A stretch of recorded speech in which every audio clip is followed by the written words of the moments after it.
देखिए आपको जो भी हम लोग डाइस में कुछ कंसेप्ट पढ़े हैं उस पे हम आपको कुछ क्वेश्चन प्रैक्टिस करवा दे रहे हैं जिससे वो क्लियर हो जाएगा पूरा।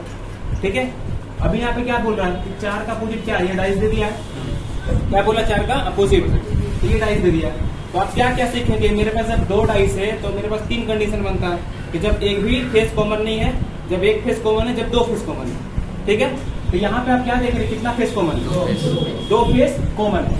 सही है, तो बोले जब 2 फेस कॉमन होगा तो जो थर्ड फेस है वो अपोजिट हो जाएगा। ये ना सीखे थे, इसका मतलब यहाँ पर एक का अपोजिट क्या हो जाएगा, चाहे कि 4 और 3 ये तो कॉमन है, 2 फेस कॉमन है कि नहीं, तो थर्ड फेस क्या हो जाएगा। तो यहाँ पे आंसर क्या दिख रहा है आपको, एक का अपोजिट दिख रहा है कि नहीं। लेकिन हमसे 1 और 6 के बारे में नहीं पूछा, क्या पूछा, अब 4 के बारे में कैसे देंगे आंसर, है कि नहीं।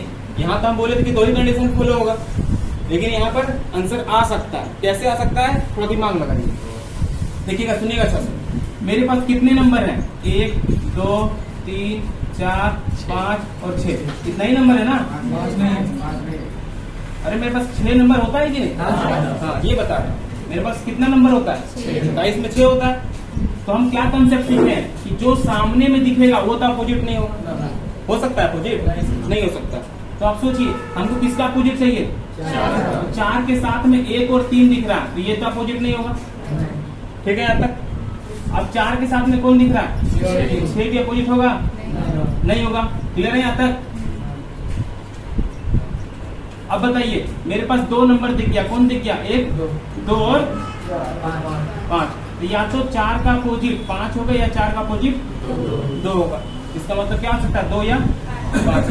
समझ में आया, ऑप्शंस के अकॉर्डिंग आंसर क्या होगा, 2 या 5। समझ में आया। लेकिन अगर ये ऑप्शंस में नहीं रहता 2 या 5, केवल 2 या 5 तो आंसर नहीं दे पाते। समझ में आ रहा है। अगर बोलता 5 या 2 में आंसर कौन होगा तो हम बता सकते हैं, नहीं बता सकते। इसमें आंसर क्या होगा, या तो 5 या तो, समझ में आ रहा है कि नहीं, क्लियर है। तो एक कंसेप्ट सीखे थे हम लोग कि जब 2 फेस कॉमन है तो तीसरा ऑलरेडी क्या हो जाएगा, अपोजिट। तो वो तो सही है, लेकिन हमसे 1 और 6 के बारे में ना पूछा है, हमसे पूछा किसके बारे में। तो हमको ये कंसेप्ट लगाना है कि जो सामने दिख रहा है वो अपोजिट, सही है यहाँ तक, समझ में आ रहा है। जो सामने दिख रहा है वो अपोजिट नहीं हो, सही है ना। अब यहाँ पे आइए, ध्यान से देखिए बढ़िया से। पहले इसको बनाते हैं, इसको पहले इसको बनाते हैं, ध्यान से देखिए। यहाँ पूछा 1 का अपोजिट, क्या पूछा है, तो बताइए पहले आप देखिए कि यहाँ पे कॉमन क्या दिख रहा है, 4 दिख रहा है और 6 दिख रहा है, 2 कॉमन है ना। जब 2 कॉमन होगा तो हम क्या सीखें कि तीसरा वाला अपोजिट हो जाएगा। तो कौन हो जाएगा, 1 का अपोजिट 5। इसमें आंसर आ गया आसानी से। बोले बात समझ में आया कि जब 2 को अपोजिट होगा, 2 को कॉमन होगा तो तीसरा वाला क्या हो जाएगा, अपोजिट। समझ में आ रहा सबको। अब यहाँ पे चले, किसी को डाउट है, नहीं। अब यहाँ देखिए, यहाँ क्या पूछा, 6 का किसका अपोजिट, 6 का। तो बताइए 6 कहाँ दिख रहा है, यहाँ पे और कहीं दिख रहा है, यहाँ पर दिख रहा है कि नहीं। तो हम लोग पहले जो कंसेप्ट सीखे उसको कोशिश करेंगे समझने का। पहले कंसेप्ट सीखे हैं कि कहीं पे अगर 2 फेस कॉमन है तो तीसरा वाला अपोजिट हो जाएगा, है कि नहीं। तो बताइए अब देखिए 2 फेस कहाँ कॉमन है, देखिए 6 के साथ में, 6 के साथ देखना, किसके साथ, जिसका अपोजिट पूछा उसी को ढूंढना है। 6 के साथ यहाँ 3 और 2 है, कहीं भी 3 और 2 है नहीं। यहाँ 6 के साथ 2 4 है, कहीं भी 2 4 है, दिख नहीं रहा है। देखिए यहाँ पे 2 और 4, यहाँ भी 2 और 4 एक साथ दिख रहा है। तो जब 2 फेस कॉमन है तो तीसरा क्या हो जाएगा, इसका मतलब 6 का अपोजिट क्या होगा। ये बात समझ में आया, क्लियर है। एक दूसरा तरीका यहाँ पे क्या सोच सकते हैं, ध्यान से सुनिएगा बढ़िया से, अच्छा से। हमको पता है मेरे पास कितने नंबर होते हैं डाइस में, होता है कि नहीं 6, सबको पता है ना 6 होता है, ठीक है। तो आप सोचिए हम बोले जो सामने दिखेगा वो अपोजिट हो सकता है, नहीं। तो बोलेंगे यहाँ 6 के साथ कौन दिख रहा है, तो 3 और 2 अपोजिट होगा, नहीं। यहाँ 6 के साथ कौन दिख रहा है, तो 2 और 4 अपोजिट होगा, नहीं। यहाँ 6 के साथ कौन दिख रहा है, तो 4 और 5 अपोजिट होगा। 6 के साथ में कौन बच गया, इसका मतलब अपोजिट हो गया। समझ में आ रहा कैसे बनाते हैं डाइस।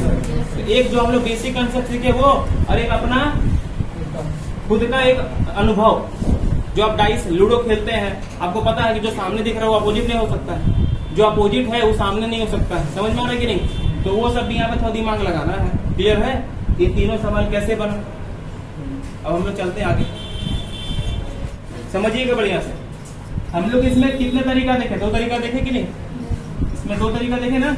एक 2 जो कॉमन होगा तो दूसरा क्या हो जाएगा? अपोजिट। एक जो सामने है वो अपोजिट नहीं होगा, ये कंसेप्ट। एक कंसेप्ट हम लोग और सीखे हैं कि जब एक कॉमन होगा तो वहां पर मूव करते हैं किधर? क्लॉकवाइज या एंटी क्लॉकवाइज। सही है। तो हम लोग यहाँ पे देखेंगे कि फर्स्ट वाला डाइस और लास्ट वाला डाइस में सिर्फ एक ही नंबर कॉमन है, वो है 2, है कि नहीं? केवल 2 ही ना कॉमन है। इसका मतलब यहाँ पे हम क्लॉकवाइज एंटी क्लॉकवाइज घुमा सकते हैं कि नहीं? घुमा सकते हैं। चलिए इसको घुमाते हैं। चलिए हम क्लॉकवाइज घुमाते हैं तो 2 के बाद क्या? 3 के बाद 6। यहाँ 2 के बाद क्या? 4 के बाद 1। तो कैसे लिखते हैं हम लोग? लिखने का तरीका यहाँ दिखाई दे रहा है क्या? लिखे तो यहाँ दिखाई दे रहा है यहाँ। चलिए यहाँ लिखते हैं हम लोग, ठीक है। पहले इस डाइस को 2 के बाद 3, 3 के बाद तो 2, 3, 6, ठीक है यहाँ तक। अब ये डाइस में 2, 4, 1। तो देखिए जो सामने में वो उसका अपोजिट, 6 और 1 अपोजिट, 3 और 4 अपोजिट, 2, 2 छोड़ दिए, जो बच गया बचा कौन? तो यहाँ पे भी फिर से वही आया, 6 का अपोजिट कौन आया? 1। यहाँ भी आया। तो आप देखिए जब क्वेश्चन प्रॉपर तरीके से सेट है तो किसी भी तरीके से बना रहे, मेरा आंसर आ रहा है कि नहीं? आ रहा समझ में? दिक्कत नहीं होगा। क्लियर है? चाहे 2 डाइस है, 3 है, 4 है, आंसर आएगा, है कि नहीं? क्लियर है ना? सबको समझ में आ रहा है?